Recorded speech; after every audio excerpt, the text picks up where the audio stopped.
Welcome back to Dumb. These are a few of the new exotic and brutal looking weapons we got to see in last week's Inside Star Citizen.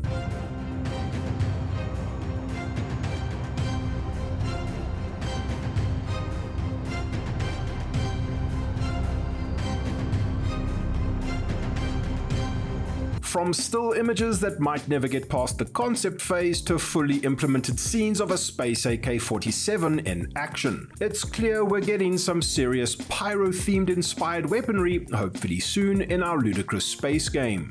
And this got me thinking, how important is it that the visual design of what you see in a game translates faithfully to the actual gameplay experience? Let's dismiss the fact that Star Citizen has been in development for so long that if it was a squirrel, it would be a dead squirrel. I love this! Go little squirrel, be free! Oh, get!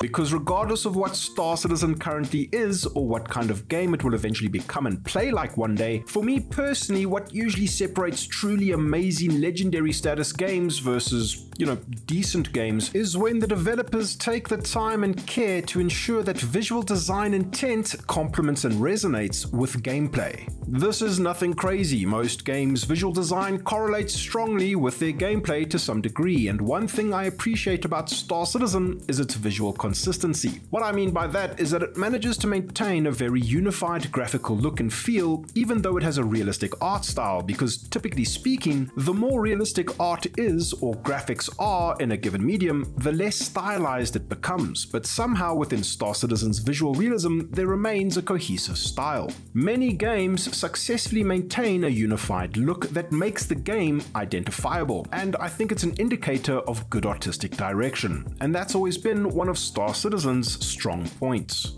But how important is it for a game to have design with intent? In the latest ISC, we got a ton of visuals of new FPS weapons, from things that might be forever concept art to actual in-engine implemented and demonstrable space AK-47s with an axe-like bayonet attachment that would be more at home in a Warhammer 40k title than our ludicrous space game. And this is where my mind began to wonder whether these incredible looking items, assets and locations prominent throughout the yet-to-be-released Pyro system imply gameplay that complements or is at least cohesive with their post-apocalyptic inspired visual design. Dude, the vibe here is so intensely Mad Max dystopian. Something just landed there. When you see a weapon that's cobbled together like this thing on the screen now, with literal pipes forming the stock held together with duct tape and raw wires, and another tetanus delivering jagged piece of metal acting as a brutal makeshift bayonet, you can imagine that the world in which this work of art exists is a menacingly difficult place to survive. The fact that so many of the pyro weapons seem to have this melee aspect insinuates an environment in which ammunition is scarce, and more often than not, survivors of this hellscape are engaging in brutal close quarters jagged bayonet axe to jagged bayonet axe combat. After all, if not, then why should it exist? Don't get me wrong, games are allowed to have over-the-top and ridiculous designs that don't necessarily make sense in the context of their setting, and there are degrees to which a given art department for a game studio will allow or disallow designs to appear in their games. It's their decisions to make. But I'm sure you would agree that Star Citizen has historically stuck to a very particular visual convention for its ships, worlds, stations, armor, weapons, and basically everything you see and interact with in the game. Sort of break the art conventions that we've been working with for the last however many years. I'm not saying it's a bad thing if Star Citizen does drastically depart from its conventions, and that's part of the beauty of a science fiction theme. Just about anything could be viable. But based on what we've seen so far, it looks like the trend will be to focus on designs deeply set within the themes of new star systems as they eventually come online, hopefully before we all die of old age. Some of us, myself included, were lucky enough to explore early Pyro in a tech preview last year, and while it was all very incredible and amazing that the star system was so vast and visually unique, ultimately all we really experienced was Stanton but with a space Mad Max theme. Now, Pyro was really impressive. This feels like something straight out of 40k, just the way that this Dude, it does. It's like a giant hole was bored. Bro, that looks like the fucking dick of God just came and skull.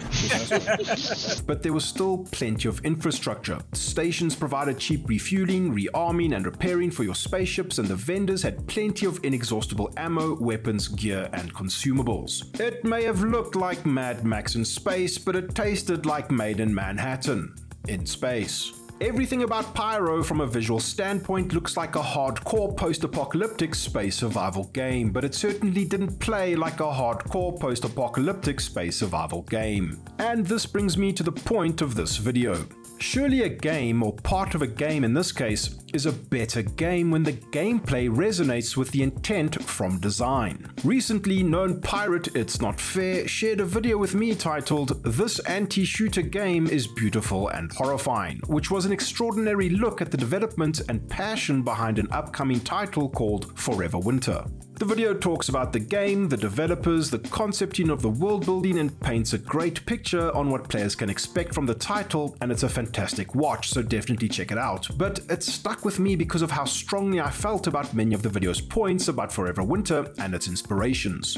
Now, obviously Star Citizen was never meant to be a hardcore space survival game, nor has it ever been advertised as such, and legions of Origin junkworks ship enjoyers would instantly become refundians if the game ever got too difficult for them, but hopefully that's what could make Star Citizen great one day. The diverse gameplay experiences you could get from visiting one system to the next. If or when we finally get more solar systems into the game, and the economy is probably a big component here, Pyro or low security systems like it should hopefully play very differently from civilized or secure systems where all you have is what you brought with you on your ship, and things like ammunition become a very precious commodity, justifying the existence of sick Warhammer 40k orc-looking jagged axe bayonets hanging off the end of a space AK-47. It's no secret that our ludicrous space game appears to have bitten off more than it could ever hope to chew over the years, and I don't care how much time you've spent on the spectrum or how much you've analyzed the progress tracker. As of right now, we do not know how Star Citizen will play out in terms of features like long-term player and ship progression, possible gameplay loops that touch on all the various careers, and the minute-to-minute versus hour-to-hour versus week-to-week gameplay experiences that are actually intentionally designed for. I hope Pyro shows us that Rust in space isn't outside the realm of possibility for what the developers can achieve, and that the gameplay on offer in the Wild West locations of the verse respects the associated visual design intent. And if it doesn't, who cares? At least it will look cool, I guess.